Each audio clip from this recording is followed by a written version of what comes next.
Hi, everybody. I don't know if I'm just repeating myself, but this is Lisa Wilcott. I'm a USPTA New England board member. I'm the director of tennis up in York Golf and Tennis Club in Maine. And I'm happy to be introducing Angelo Rossetti, who currently is the director of racket sports at the Tennis and Fitness Center of Rocky Hill, Connecticut.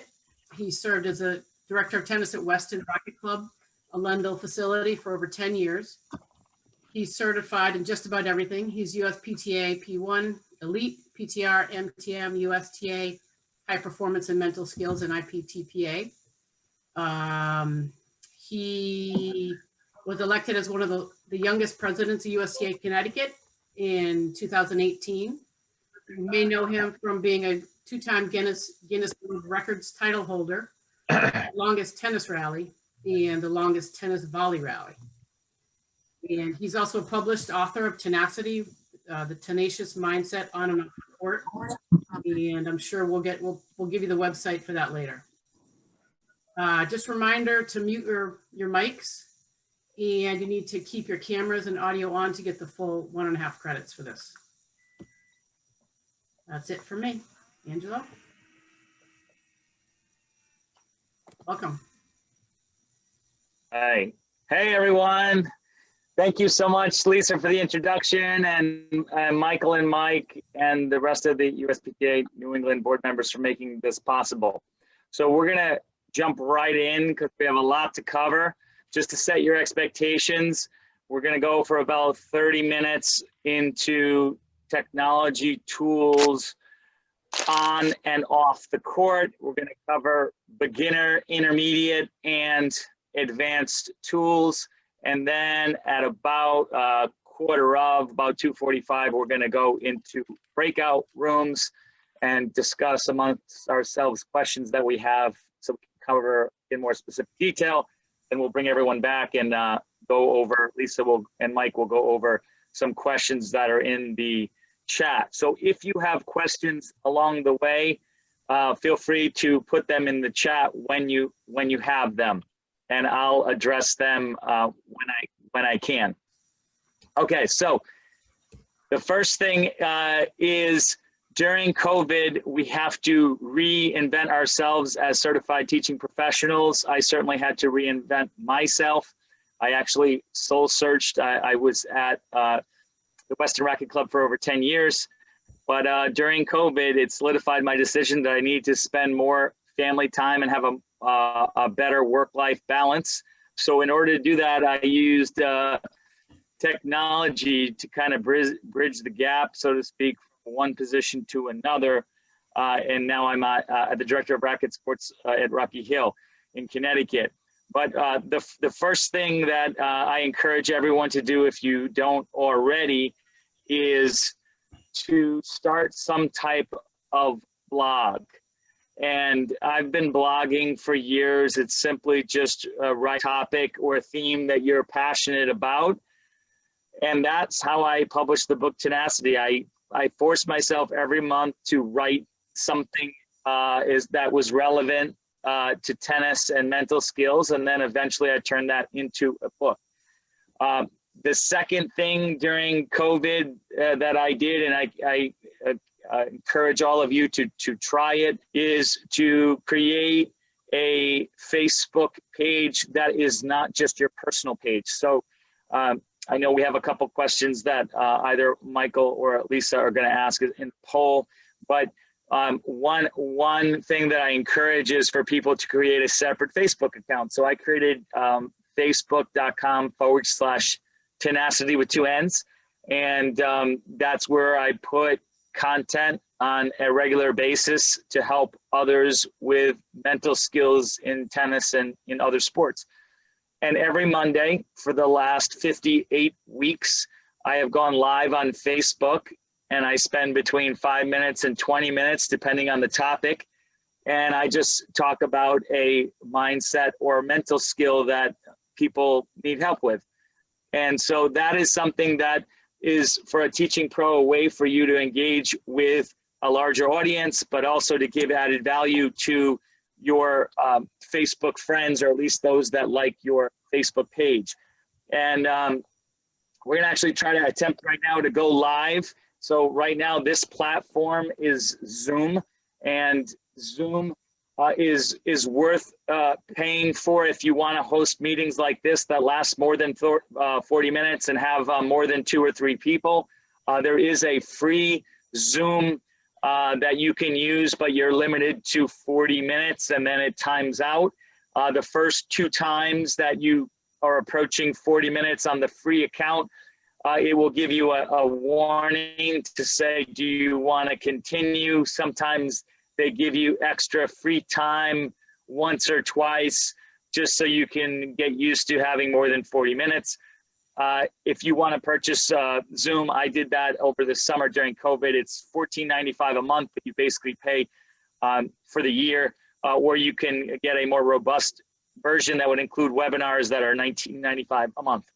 So that is Zoom. So what you can do is you can go and get onto your Zoom like we are now, and then go live on Facebook. And the benefit to go live is to basically, you know, be genuine and be spontaneous, and also respond to people that come into the room. So you click the More button, which is on the bottom right, and as a participant, you won't be able to see it, but if you're a host, the host can see it. And on there, it says live on Facebook, live on Workplace by Facebook, live on YouTube, live on custom streaming service. And I've tested out live on Facebook and YouTube. I find that the video quality, at least right now, is a little bit better on Facebook. So I chose to do Facebook Live. But what you do is, so you click it. So right now I just click Facebook Live. And now it's opening up my Facebook, and this will take a minute. Let's see. Okay, I'm gonna back out of that because it's not giving me permission to do that. Okay, so this is the Harvard account, and Michael made me a host, but it's not letting me go to Facebook Live. But here's what it would look like. Basically, you would go into the More button on the lower right as your administrator, and then you would go onto Facebook Live, a title of your session, and it would broadcast that live on Facebook. So what I do each Monday for the last 58 weeks is sometime in the morning, I get on to Zoom and Facebook Live, and I broadcast information that I hope helps people with mental skills. What I would encourage you to do is be very specific in what you want to cover. So rather than be a tennis generalist, come up with something that you are passionate in. Whether you feel you're an expert or not doesn't matter. And create a blog that you can update on a monthly basis minimum, or some type of Facebook Live or Zoom where you can broadcast on YouTube or Facebook. For those of you that are interested in Twitter, with Twitter, now they no longer, because the deal with Periscope is not happening, so you can't broadcast as of right now video on Twitter. So if you're looking to do video, you don't want to do Twitter. That's just good for text updates and photos. All right, now with screen sharing, so you can go into screen sharing. So for example, here is the presentation, and we got, okay, let's see here. And okay, so there's my bio that was already read, and here we go. So now in looking at on-court tour tools, I categorize them as beginner, intermediate, and advanced. And here, let's see here, there, I'll go. The first one, which is a necessity for all of us to know, is to go to USPTA.NewEngland.com.org. And there, for example, you can see today's conference program. You can see New England updates. And you're going to want to also go to the national website, update and maintain your profile, because that's how potential students or hold of you. You want to have an updated picture. You want to have an updated email address. So that would be something that you definitely want to do. I'll take you to the, let's see here, hold on. Okay. All right. So for example, here is, okay. Okay, and let's see here. Does everybody see the USPTA national website loading? I just want to make sure you see it. And if you could type in the chat box. So here, if someone could type in the chat box, if you can see the USPTA on the top, my name, and that's where your profile resides. Go there and update your contact information. So that is something that you definitely are going to want to do. Okay, now I'm going to go back out and go back in. Okay. Now here, okay, let's see. Yes, okay, good. Okay, some people can, most people can, some people can't. Now, here, on court, something very basic is this you can get online on Amazon or any other location. This is essential to use video, and notice it hooks onto any indoor club's curtain wire or outdoor court on a fence. And that here, this is adjustable, and you put your iPhone or any phone that you can record matches or you can record lessons. So for example, see here, it just clamping in there. It's a really tight clamp. My phone has never fallen from it. And I record all of my lessons and I make them private so that all of my students can rewatch the lesson. So therefore, they don't have to waste time during the lesson taking notes in their journal. So that's something that you might want to consider. Just make sure you make it private so that only you and your student can see the link. I did make the mistake once of making one of the videos public of just someone serving, and it got something like 1,100 views. So just be careful on that, but I encourage you to use something as basic as this to record your lessons. The other thing that you can do is use a bungee cord like this. And they're really inexpensive, $5 for a bag of them at Home Depot.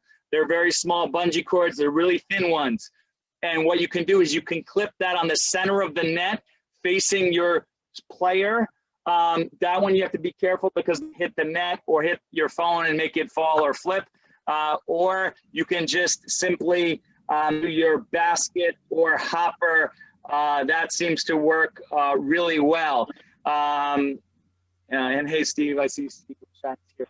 So basically, what you're going to want to do is you need to enhance your students' experience.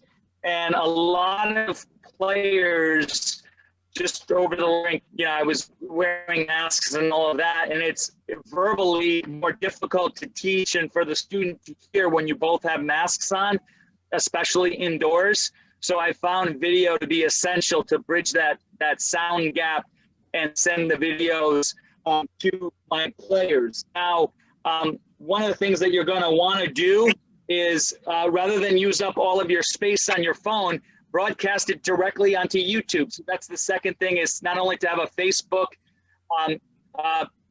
account, but also to create a YouTube one. So I have YouTube, Tennacity YouTube account. And so you see here, there's my Tennessee YouTube, and then you go scroll down and notice it says your channel.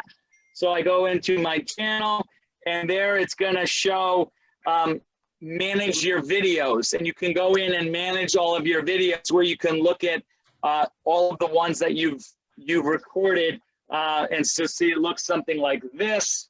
There's manage your videos. There's me giving a COVID update, and here you go to manage videos, and then it'll list all of the videos that you've recorded. And the benefit there, so if you can see them there. Okay. Hey, Angelo, Angelo, for some reason it's not coming it through. doesn't take. Okay, let's see. Can you see that? Can you see those videos there? So basically, oh, okay, it's up there where my face is. But in any event, so basically on YouTube, you can, and I'm going to go in, and I'll go out and then in real quick. I'm going to stop share, and I'll go to YouTube. Hold on, share screen.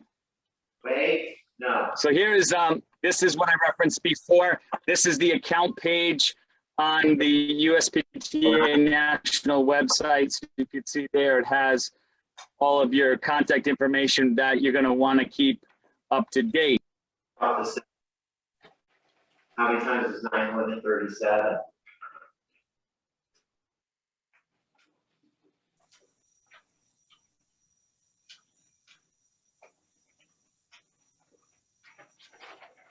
You can see here the list of, you can see the videos here, and if you scroll down, you can see all of the videos. So, okay. All right, and now let me go back to screen share here.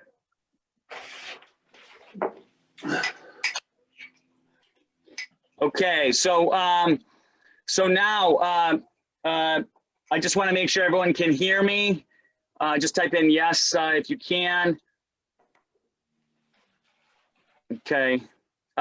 So now with your YouTube connection, what you're going to want to do is send them to your students on a regular basis. It's a great way also to videotape matches and basically keep a digital file for each of the players that you work with.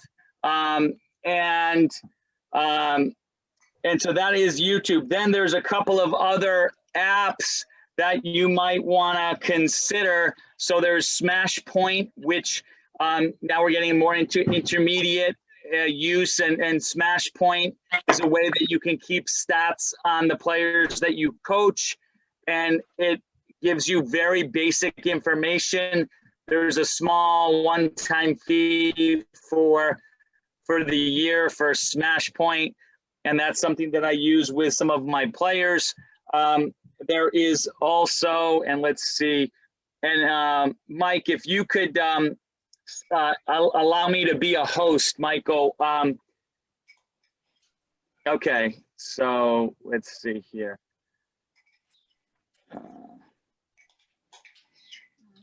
Let's see. So for some reason, I've been disabled as a host. So Michael Mercier, if you could just enable me again. Okay, there we go. Okay, good. There. Okay. Okay. And so I mentioned Smash Point. I mentioned your iPhone recorder, which you can use a small bungee cord, or also this hanger device. Then there's Track.Tennis, which is basically a way to have players make line calls and for you to videotape whatever goes on that court. That's a system that's installed on your court. We have it at our club, and I find it very user-friendly because it's a way for, in the palm of the player's hand, they can kind of track what they're doing with their tennis. They can upload video right from the tennis court. So that is track.tennis. And that one is really interesting.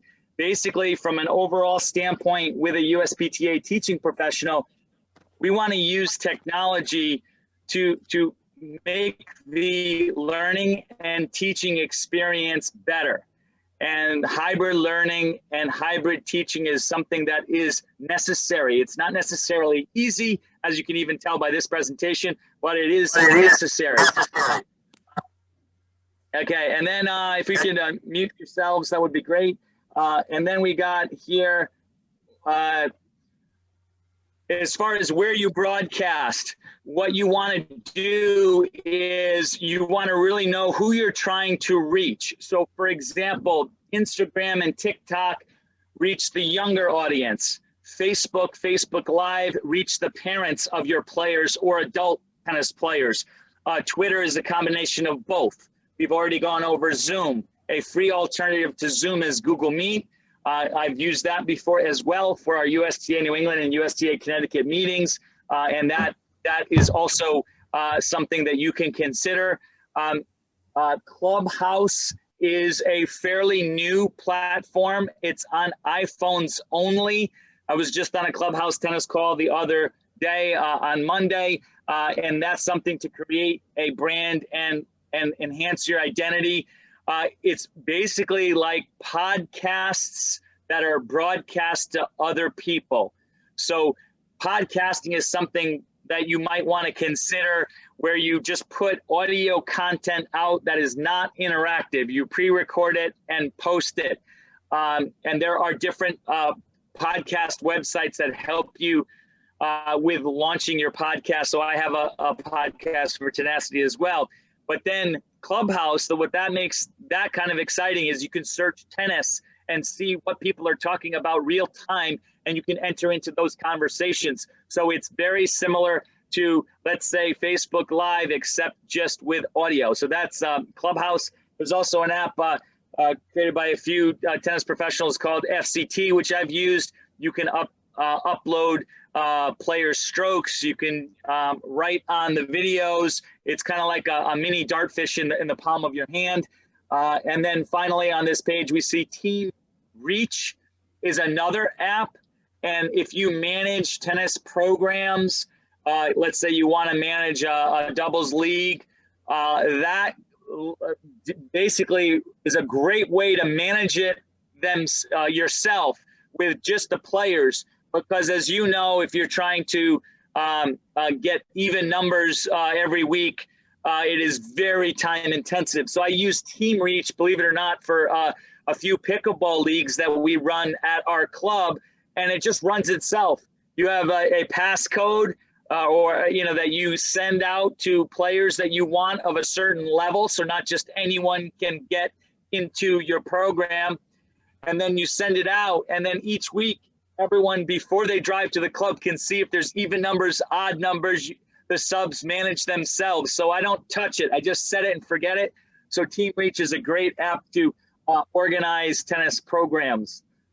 For those of you that want to involve mental skills more, especially now with COVID, mental health, in my opinion, is at a crisis. It's the kind of silent killer.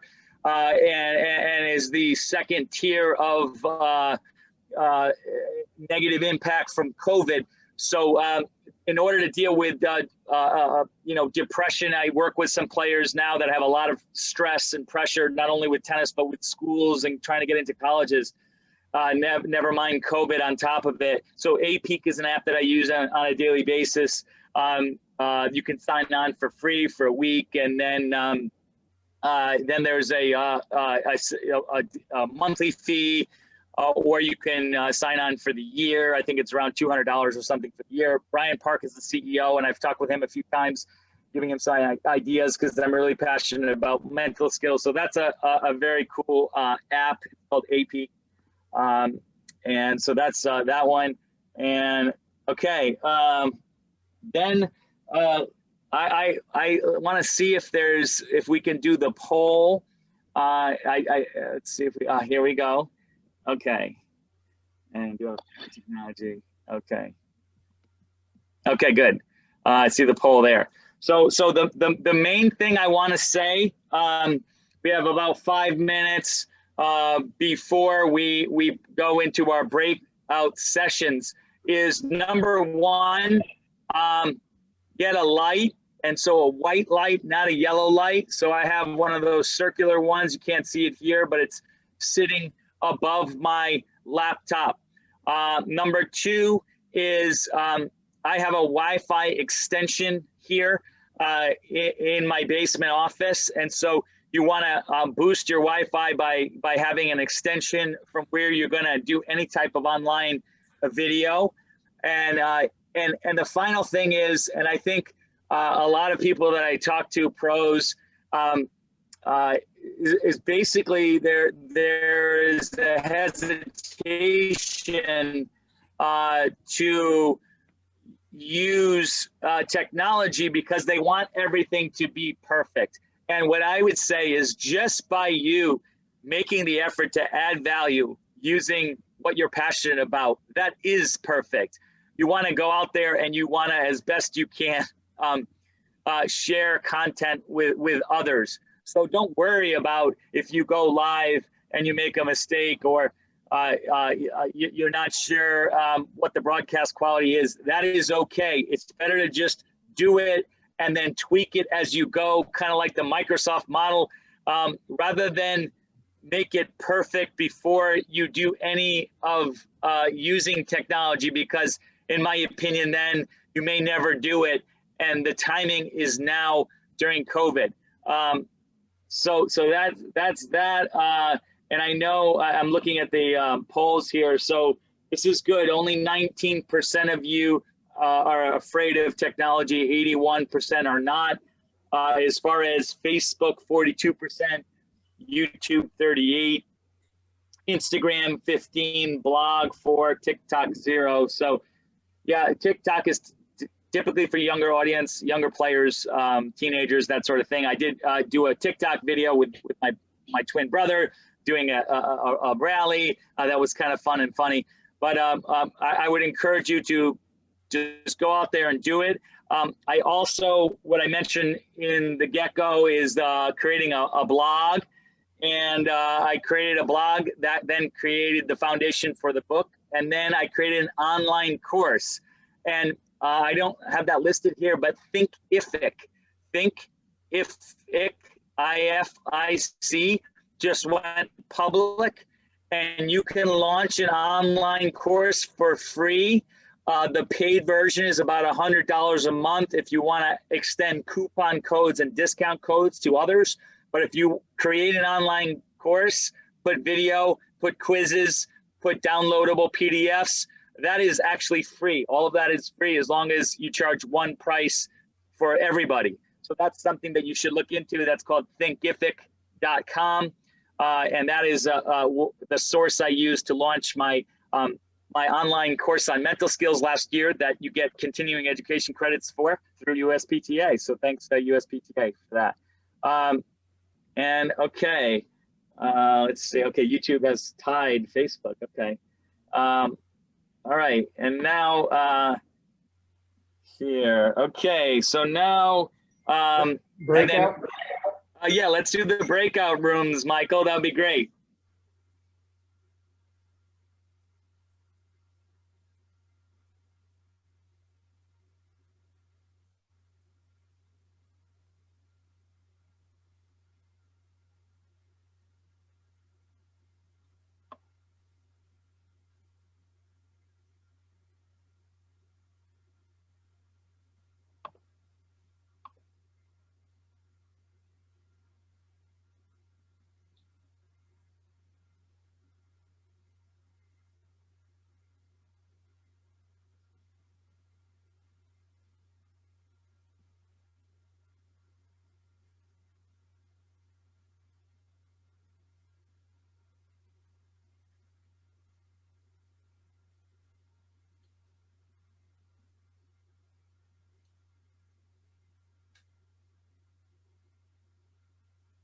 Jason, you there?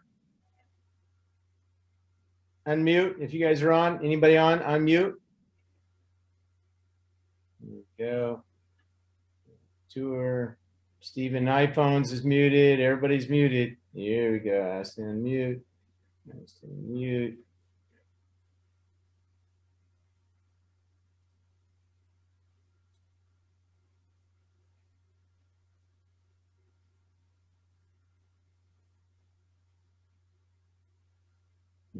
Nope.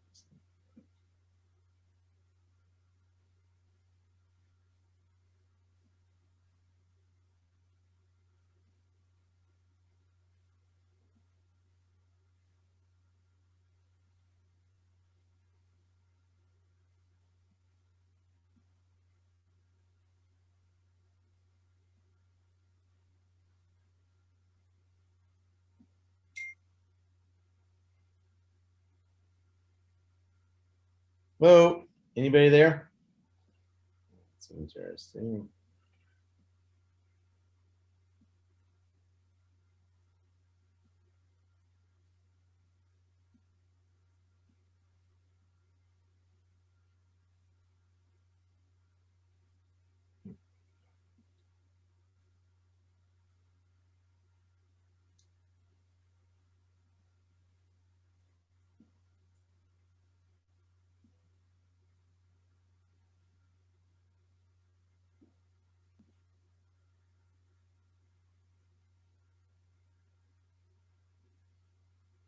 Hello, is anybody can hear there?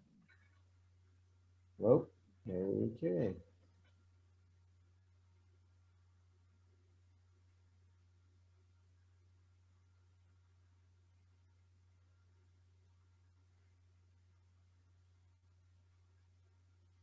Hello?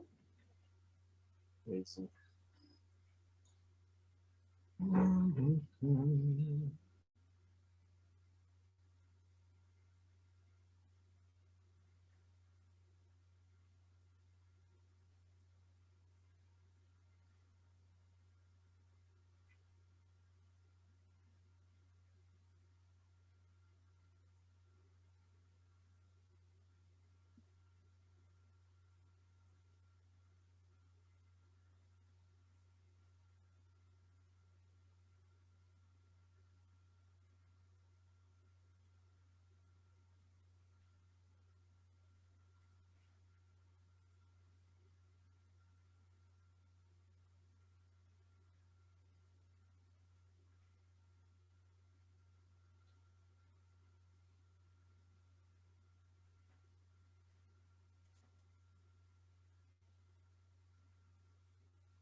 Hey, Mike, group texting is awesome, especially on WhatsApp.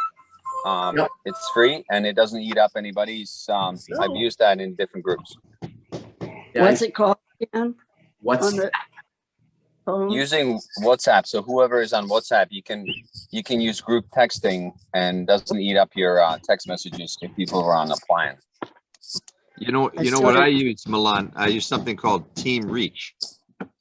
Team Reach or I really like it. I Slack. really like it. We Yeah. have a Slack channel, Yeah. different groups within a Slack channel. That's another venue or another medium that I've used or I'm using right now Yeah, with different groups of people. we've used that. We've also used one called Group Me. Another one that does exactly the same thing.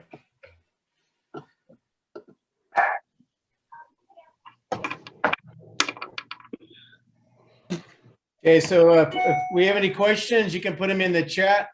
And that way Angelo can facilitate that for the last part here. Hey, everybody. So that's some good resources that people just mentioned.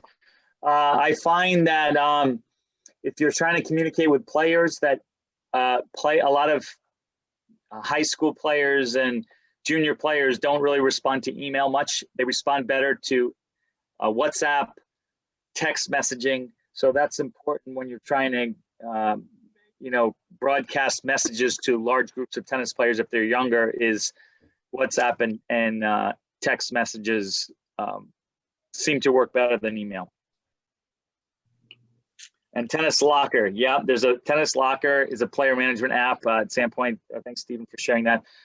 Yeah, there is a fee for that, but I found that useful as well. You can upload videos, you can communicate with your players. I think anything that you can do to enhance the value of your association with a player, the better with technology.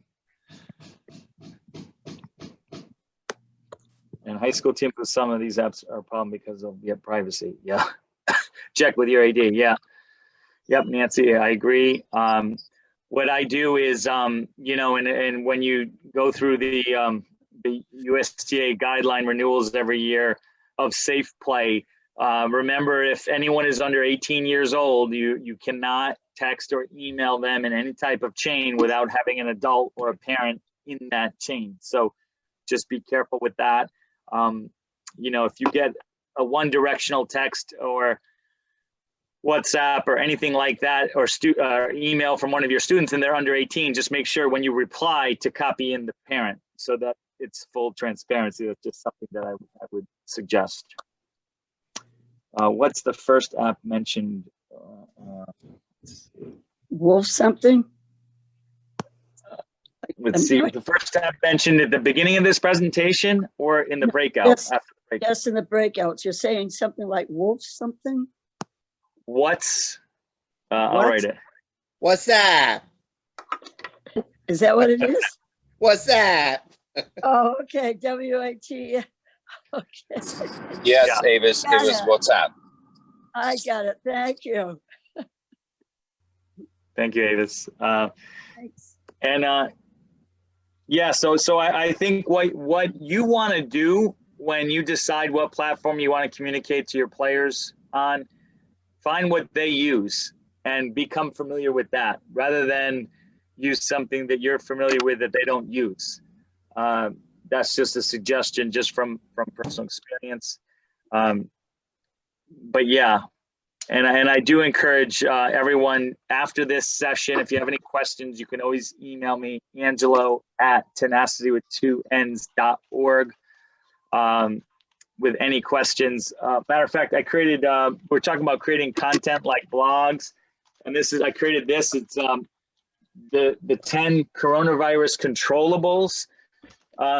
If you send me an email, Angelo@tenacity.org, I'll send you that for free, just to help you through COVID, because we're all in this together. And I found that over the last year, it was certainly a humbling experience, and I'm actually very grateful to help all of you, and I'm hoping that I did that. I think the more university can do for the better. Since I have Android and not an iPhone. Okay. Yes. Yeah. Not everyone has iPhones. I agree. No copy. Okay. I'm just reading these notes here. RH has its own email system that is utilized directly with students, and no copy is required to the parent. Oh, okay. Oh, okay. So they probably have already pre-signed something. So okay. And what I would the main thing what I would say is because right now a lot of people are zoomed out. They use Zoom or Google Meets for their school and such. So if you do end up broadcasting content to your players at your club or on your own, what I would say is, ask them first what kind of content they would find the most value in, and then provide insight there. So that's something that I would say is important. For me, mental skills is important because I think a lot of people know it's important, but a lot of players don't do it on a regular basis. The average player that I see and work with, they probably study mental skills maybe 30 minutes a week, if that. So that's something I think that we can all hopefully change for the better. The winner of your book drawing will be posted tomorrow at the USPTA membership meeting at 2:15. Nice. Nice, Michael. I love that. I love that. It's an easy read. Here it is. It was very challenging to put together, and I end up losing the hard drive crash and losing the backup copy about a month before I went to publish it. So I was in like depression for 3 months. I didn't touch it for 3 months. Then I ended up pushing through and getting it done, redoing it. So my biggest cautionary note for any of you aspiring authors out there is if you're creating content to publish on or offline, please back it up in 3 separate places. I wouldn't want you to go through what I did to get that book out the door. That's tenacity. Yeah, I guess so. Yeah, I guess I had to. Yes. Yeah, it took tenacity to get it done. Yeah, but what I've found is that it's kind of taking your craft to the next level of something you're passionate in is keep it in your storage cloud. Yes, yeah, Al says that. That's great. I totally agree. Keep it in your storage cloud. If your storage cloud is full, buy more space. It's worth it. But that was a eye-opening experience for me. That's for sure. Any other questions, ideas?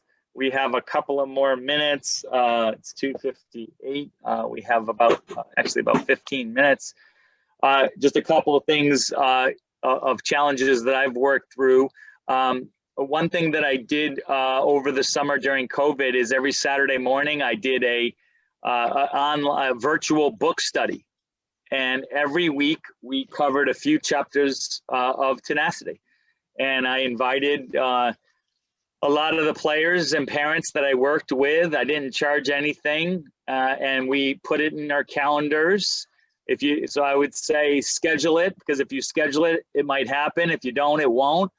11 a.m. to 12 every Saturday throughout COVID, I did a virtual book study. Everybody would read a couple of chapters, and we would discuss them together on Saturday morning.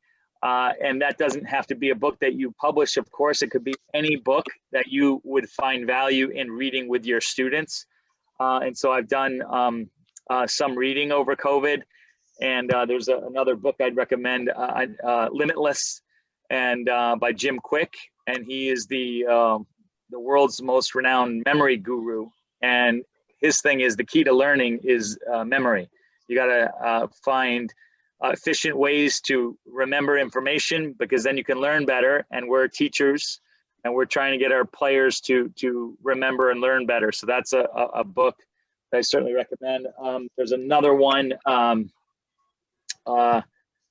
Live the Best Story of Your Life. This is by Bob Litwin. He published that a couple years ago. It's a great book, and it's basically flipping the script in your mind. You know, when you have a negative thought, change the story to a positive story or thought. And it's really remarkable if you take the time to do that, that you can really put yourself in a better mindset. So those are books that have read or are reading that I hope you find value in. And then I would encourage, we talked about a blog before, and I would encourage, each of you to start blogging. And you could just do a spell check and then publish it. Again, it does not have to be perfect, but if you do use photos, just be mindful of copyright laws, and get permission where you can. So in each chapter of my book, I got permission from the photographers to use the photos. So that's something that you want to do. But as far as blogging goes, there's blogspot.com, and there's also, a bunch of blog sites that you can use at low or no cost. You're basically just paying the monthly hosting fee for it. But that is a great way to stay in front of your audience. Also on Facebook, if you wanted to buy advertising with keywords just to promote what you're doing, you can buy them in increments of like $5 a day for 5 days or so. For $25, you can get quite a few impressions on Facebook. But I would just caution you on return on investment. Okay, yes, email address. Here's my email. So basically, okay, there. So I just put my email there if you want to, anyone wants to email me. But oh yeah, wait, let me make that to everyone. Here. Okay. So in that regard, as far as return on investment of any type of online advertising that you do, I would just make sure that you know what you want as a goal. Do you want impressions, views, likes, shares, purchases? And if so, follow the click stream from whatever ad you create and take it down to all the way to whatever you want that person to do. And is it easy for them to do it? Because what I found is it's easy to spend money online, but to get an ROI can be challenging because your click stream is not clear enough or easy enough for the person to follow. So that's just something to consider. And then as far as, the different platforms, and we talked about this before with social, and there's a different target audience for each of the apps or sites. So there's a more youthful target audience for TikTok, like we mentioned before. Twitter is a hybrid of both. Let's see, Facebook is an older audience. So if you want to reach the players' parents, then Facebook is the way to go.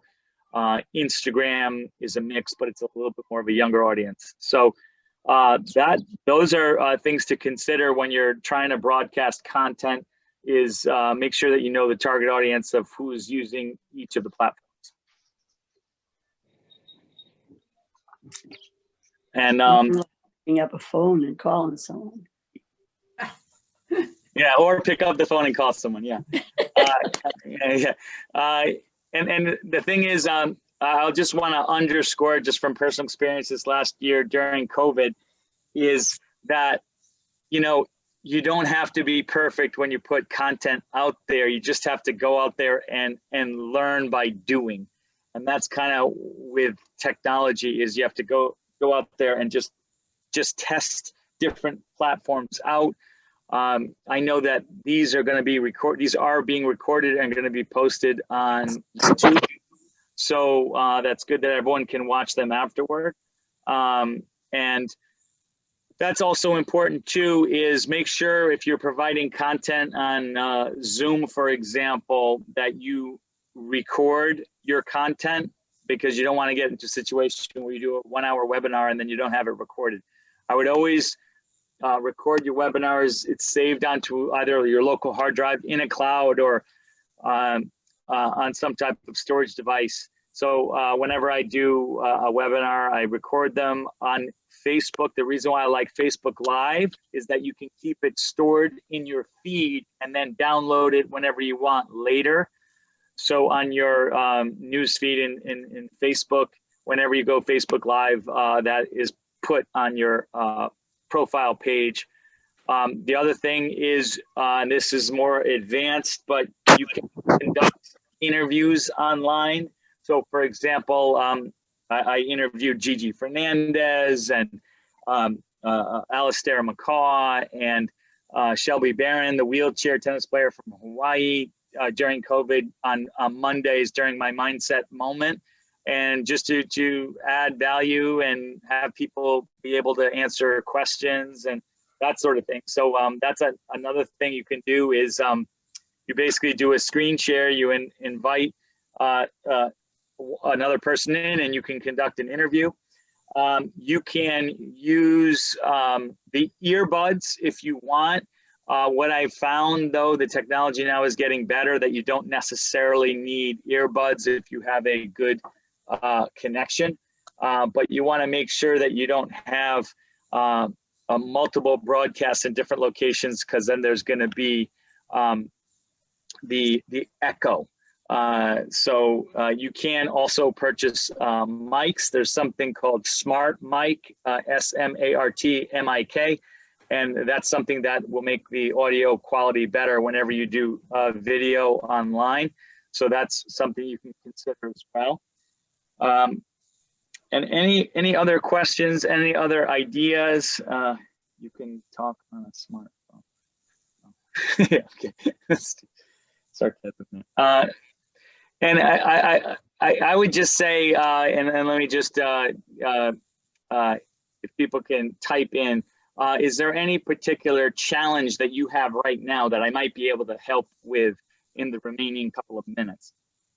And you can type that in the chat box. Any particular challenge that you have now in regards to technology that I might be able to help with?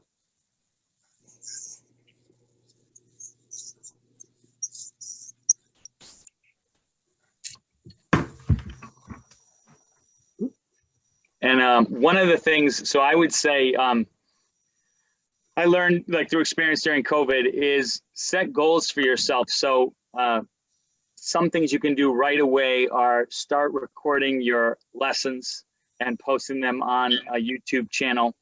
What I mentioned earlier is I wouldn't recommend recording it on your phone and then uploading it, because the files become so big that the upload time becomes enormous. And so I recommend streaming directly onto YouTube. It creates a recording in the cloud, so you're not recording it locally. But the trick there is you have to set the setting of your phone to not go asleep, so that it never goes asleep, so it uploads the video. So if you have an hour-long lesson and you record 55 minutes of it, that's a pretty large file. So you're going to want to put it on never sleep, so that when it's done and then you upload it, it will upload. Because the problem is, if you lose your Wi-Fi connection or if your phone goes to sleep, it will disrupt that upload and then you've lost it. So I have a bunch of videos that happened with me. Our Wi-Fi at our club cut out, and it you know, I am still trying to figure out a way to preserve those files because they're not stored locally. So that's the downside of streaming to a cloud. Whereas when you record it locally, you know you have it for however long you have storage space. So those are the kind of ups and downs of whether you record it locally or whether you broadcast it online. And it's the other thing I will quickly say is you still do paper files, okay, so we don't lose them. The other thing that I've done, and this is very basic, but it seems to work. I have handwritten notes of tennis leads on my desk all the time, and I take pictures of the notes and discard the notes so I don't have a paper trail all over the place. So at least in your your photo stream, you can digitally save contact information. It's a very basic tip, but I do that on a regular basis. I try to get my staff not to leave me handwritten notes, to email me, so I have a date and time stamp and can sort those emails. But that's something that you might want to consider as well. And then we talked about videotaping, and one of the things I've found with players is that the majority of them have never seen themselves on video.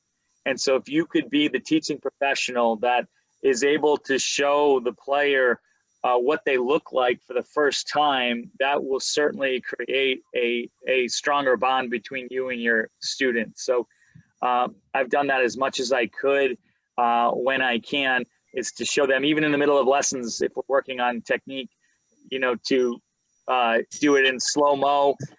When you're broadcasting to YouTube, you're not able to necessarily do slow-mo. So it's better if you do small video clips locally, because you can pause and drag it and show them in slow motion in increments, kind of like the way Dartfish is set up. So that's something to consider. And okay, so we are very close to being out of time. And I know the drawing is going to be on Thursday, tomorrow, for the winner of the book. But any final questions, comments, anything that I can help you with? So Angelo, I got my arm twisted. We were going to give the book out tomorrow and a gift certificate. So we are still going to do that. So you can see everybody's name on here, right? See everybody that's on the screen that's video? Yes, I can. Yeah, so you know what? We're going to do a gift certificate. It's for Frometh for $15. And you can kind of like take your finger, close your eyes, and move it around the screen, the people that are in video, and you can pick out one of those people there. And then you can move aside to okay, side. I'm gonna do it, since we're on to two screens. I'm gonna do it on two screens, and so give me a minute. Hold on.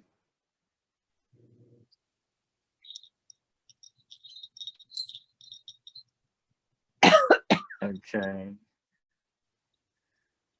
All right. I chose Al Sarois.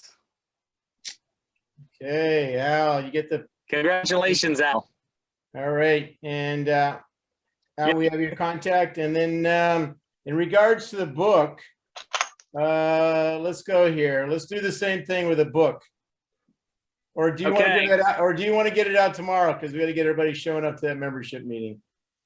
We can give it out tomorrow if you want. Yeah, you could do it. So we're gonna have 2 books tomorrow, right?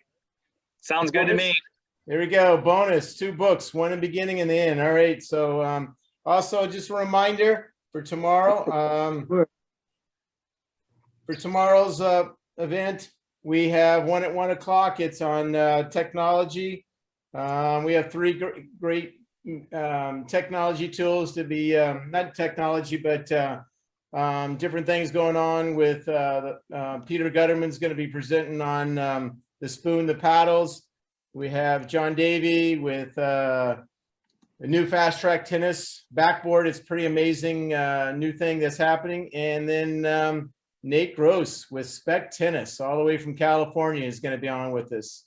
So should be pretty exciting. And then after that, we'll be having a membership meeting. Pam, while you got Pam, we got on here, anything I'm missing on there for tomorrow? No, I think that's all. It'll be, I think, a lot of fun. I'm really interested to hear about the on-court training tools. It was great hearing about the technology, and now we get to hear about on-court stuff. So that will Awesome. be great. So we want to thank you all very much, and then we look forward to see you tomorrow. And at the membership meeting, we will be going over a lot of different things going on with New England, and there'll be a ton of giveaways. And also the Wilson Advisory Meeting will finish it up, and they have a ton of goodies given away. That, by the way, that is open to everyone. So it's important that if we can get those people that are USPTA New England / members anywhere in the country, we will be glad to do that. And then we have Michael Klinder, our president over here in the guitar room. He'll be live tomorrow. And anyway, there'll be a lot of great stuff there. So awesome. Thanks, everyone. Thank you, Take Andrew. care. Thanks, Mike. Thanks, Pam. You're welcome. Those Thank you people that for are showing up, on everyone. the panel and the board, if you can stay on, please.